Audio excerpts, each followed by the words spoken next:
ఏమి అవసరమో చాలా స్పష్టంగా చెప్పారు. ఇంకొక విషయంలో కూడా ఆయన చెప్పింది మీరు చూస్తే, ఒకవేళ మీరొచ్చినా ఈ రాష్ట్రాన్ని తిరిగి మళ్ళీ ఘాట్లో పెట్టగలుగుతారా లేదా అని అనుమానం ఉన్నా మీరు తప్ప ఎవరూ చేయలేరని నమ్మకం నాకుందని వారు చెప్పారు. నేను ఎన్నోసార్లు ఒక విషయం మీ అందరికీ చెప్పాను. 45 ఏళ్లుగా రాజకీయాల్లో ఉన్నాను. 72లో మొదటిసారి ఎమ్మెల్యే అయ్యాను. కానీ ఎంతోమంది ముఖ్యమంత్రులు చూశాను. కానీ ఇంత దారుణమైన ముఖ్యమంత్రిని, ఇంత దారుణమైన పరిపాలన నేను ఎప్పుడూ చూడలేదు. వారు చెప్పినట్టు 12 లక్షల కోట్ల రూపాయలు అప్పు తీసుకొచ్చారు. అంటే ఆషామాషి కాదు. రెండో పక్కన మీరు ఒక్కసారి ఆలోచిస్తే అభివృద్ధి బాగా కుంటుపడిపోయింది. వారు ఒక మాట చెప్పిన దాని ప్రకారం 75 సంవత్సరాలుగా అభివృద్ధి చేసిన వ్యవస్థల్ని, ఒక ఇన్స్టిట్యూషన్ని బిల్డప్ చేయడం చాలా సమయం పడుతుంది. దాన్ని ఇమ్మీడియట్గా విధ్వంసం చేయడం చాలా ఈజీ. అదే జరిగింది ఈరోజు. ఒక్క వ్యవస్థ కాదు, ఒక రోడ్ల వ్యవస్థ అధ్వానమైన పరిస్థితి, ఒక అగ్రికల్చర్ వ్యవస్థ ఎక్కడికి పోయిందో మనకే అర్థం కాదు, దాని అడ్రస్ కూడా లేదు. ఒక వెటనరీ కానీ, ఇంకో పక్క ఒక విద్యా వ్యవస్థ కానీ, వైద్యం కానీ అన్నీ కూడా దెబ్బతినే పరిస్థితికి వచ్చాయి. అంటే ఎప్పుడు కూడా వ్యవస్థలో పర్ఫెక్ట్గా ఉండి ఆ వ్యవస్థలు నడిపించే వ్యక్తులు సమర్థవంతమైన వ్యక్తులుంటే దాని ఫలితాలు సామాన్య ప్రజానీకానికి అంతాయి. ఈరోజు మీరు చూస్తూ ఉంటే స్కూల్ బిల్డింగ్లు రంగులేయడం అభివృద్ధి కాదు. ఆ విషయం మీరు గుర్తుపెట్టుకోవాలి. అందులో చదువుకున్న విద్యార్థి మేధావిగా తయారై బ్రహ్మాండమైన ఉద్యోగం వస్తే అదే నిజమైన విద్యాభివృద్ధి. అది తెలుగుదేశం పార్టీ చేసిన విధానం. ఈరోజు వీళ్ళేం చేస్తున్నారు? రంగులు కొట్టి పై మెరుగులు దిద్ది ఇదే నిజమైన అభివృద్ధి అని గొప్పలు చెప్పుకుంటున్నారు. సంక్షేమ కార్యక్రమాలు మాట్లాడుతున్నారు. ఈరోజు సంక్షేమ కార్యక్రమాలన్నీ ఇంత మునుపు కూడా ఇచ్చాం. నేనున్నప్పుడు 100 సంక్షేమ కార్యక్రమాలు ఇచ్చాం. అన్ని కార్యక్రమాలు రద్దు చేసి కడాన ఒకప్పుడు స్కాలర్షిప్లు 16 లక్షలు 18 లక్షలకి ఇస్తే ఇప్పుడు విద్యా దీవెన అనే పేరు పెట్టి 10 లక్షలు కుదించి దానికి బటన్ నొక్కి వాళ్ళ పేపర్లో ఫుల్ అడ్వర్టైజ్మెంట్ వేసుకుంటే ఇది అభివృద్ధి కాదు. పిల్లలు చదువుకోలేరు. ఈ రాష్ట్రంలో చదువుకోవాలి అనుకునే ప్రతి ఒక్క విద్యార్థికి అవసరమైతే పోస్ట్ గ్రాడ్యుయేషన్ కాదు, విదేశాల్లో కూడా చదువుకునే అవకాశం కల్పించినప్పుడే నిజమైన విద్యాభివృద్ధి. అదే తెలుగుదేశం పార్టీ చేశాం. విదేశీ విద్య కింద తెలివైన పిల్లలకి 15 లక్షల రూపాయలు ఆర్థిక సహాయం చేసిన పార్టీ తెలుగుదేశం పార్టీ అని చెప్పి నేను మీకు తెలియజేస్తున్నా. ఈ వ్యవస్థే కాదు, ఇటీవలే మనం చూస్తే భయంకరంగా ఎమ్మెల్యేలను ట్రాన్స్ఫర్లు చేసేస్తున్నారు. నా జీవితంలో నేను ఎప్పుడు కూడా ఇది వినలేదు. ఒక ప్రజా జీవితం అనేది పవిత్రమైంది. రాజకీయాల్లోకి ఎందుకు వస్తారంటే ప్రజలకు మేలు చేయాలి, ప్రజా జీవితాల్లో మార్పు తీసుకురావాలి. అదే మరి మనం ప్రజలకు మెరుగైన సేవలు అందించి ఒక జవాబుదారీ పరిపాలన తేవడానికి ప్రజాప్రతినిధులుగా వస్తారు. అధికార యంత్రాంగం ఉంది, పనులు చేయడానికంటే వాళ్లే సరిపోతారు. కానీ ప్రజాప్రతినిధి అనేవాడు ఒక ఆదర్శవంతమైన జీవితాన్ని గడుపుతూ తద్వారా ప్రజల్ని ప్రభావితం చేసే ఒక శక్తివంతమైన నాయకుడిగా తయారు కావాలి. ప్రజలను లీడ్ చేయాల్సిన అవసరం ఉంది. అతనే ప్రజాప్రతినిధి. అందుకే మీరు ఒకసారి చూడండి, ఎప్పుడో పుచ్చలపల్లి సుందరయ్య గారు, ఈరోజు కూడా మనం చెప్పుకుంటాం ఆయన జీవితాన్ని గురించి. అలాంటి వాళ్ళు చాలామంది. ఒక ఎన్టీ రామారావు గారిని గురించి చరిత్ర ఉన్నంత వరకు తెలుగువారు శాశ్వతంగా గుండెల్లో పెట్టుకున్న వ్యక్తి నందమూరి తారక రామారావు గారు. ఆయన ఏం చేశారని మీరు ఒక్కసారి ఆలోచిస్తే 60 సంవత్సరాల తర్వాత రాజకీయాల్లోకి వచ్చాడు. ఆయన జీవితం ఒక ఆదర్శంగా, ఆయన ఏం ఉద్యోగం కోసం రాలేదు, పదవి కోసం రాలేదు, డబ్బుల కోసం రాలేదు. కానీ 60 సంవత్సరాల తర్వాత ఆలోచించి నన్ను ఇన్ని సంవత్సరాలుగా ఆదరించిన ప్రజలకు సేవ చేయాలి, రాజకీయాల్లో అయారాం గయారములు కాకుండా ఒక నీతివంతమైన రాజకీయం చేయాలని రాజకీయాల్లోకి వచ్చి రాజకీయాలకే నూతన నిర్వచనం చెప్పిన ఏకైక వ్యక్తి నందమూరి తారక రామారావు గారు. అందుకే నేను ఆ మాట అన్నాను.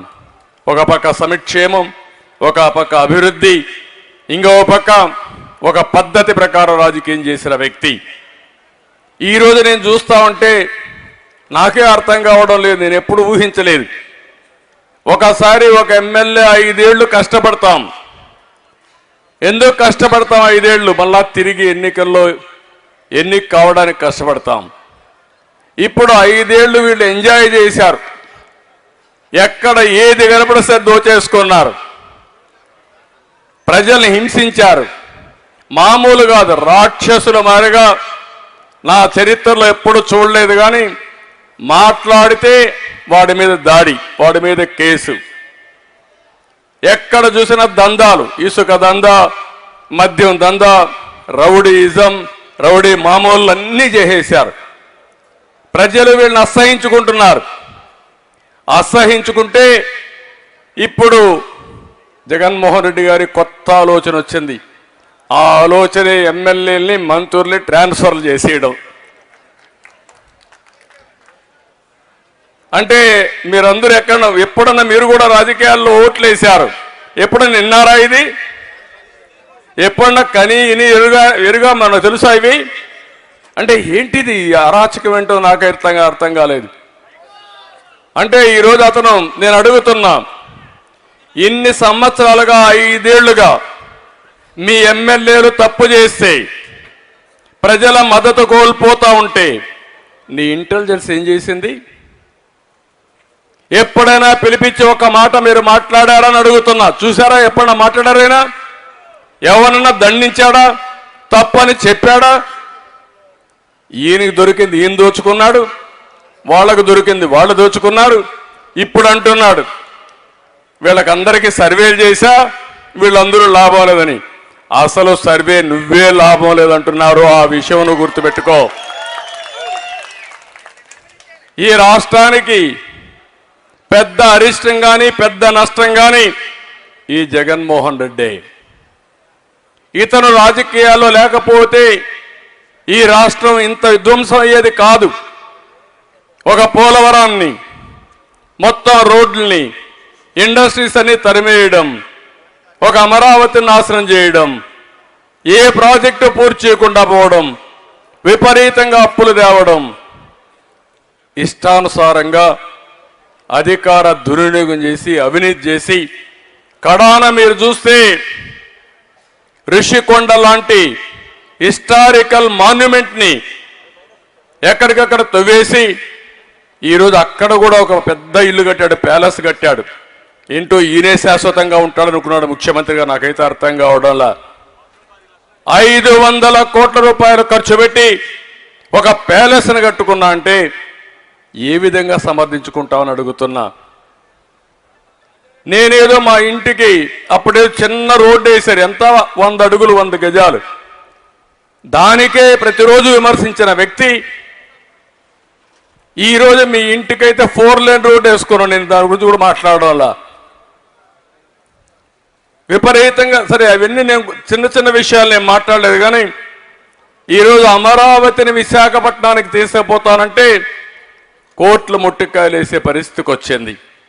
ఈరోజు కూడా సుప్రీంకోర్టుకు వస్తే మళ్ళా ప్రయత్నం చేస్తే చాలా స్పష్టంగా చెప్పి ఏప్రిల్ తర్వాత మాట్లాడతామని. ఏప్రిల్ తర్వాత ఏనుండడు, మళ్ళా తెలుగుదేశం వస్తుంది. నువ్వు చేసేది ఏమీ లేదు. నువ్వు రాజధాని మార్చలేవు, నువ్వు విశాఖపట్నం పోలేవు. కానీ విశాఖపట్నంలో ఉండే ప్రజల్ని మోసం చేయడానికి ప్రయత్నం చేశావు. అది దారుణం అని చెప్పి నేను మీకు తెలియజేస్తున్నా. అంటే అసాధ్యమైన పని తెలిసి, ఇది సాధ్యం కాదని కూడా తెలిసి 100,000 కోట్ల రూపాయలు లాయర్లకు డబ్బులు ఇచ్చి ప్రజాధనాన్ని, ట్యాక్స్ పేయర్స్ మనీని దుర్వినియోగం చేసే పరిస్థితికి వచ్చాడు. అదే బాధ అని చెప్పి నేను మీకు తెలియజేస్తున్నా. ఈరోజు మనం చూస్తే మొన్న ఒక 11 మందిని మార్చాడు, నిన్న ఒక 27 మందిని మార్చాడు, మొత్తం 38 మందిని మార్చానంటున్నాడు, వేశానంటున్నాడు.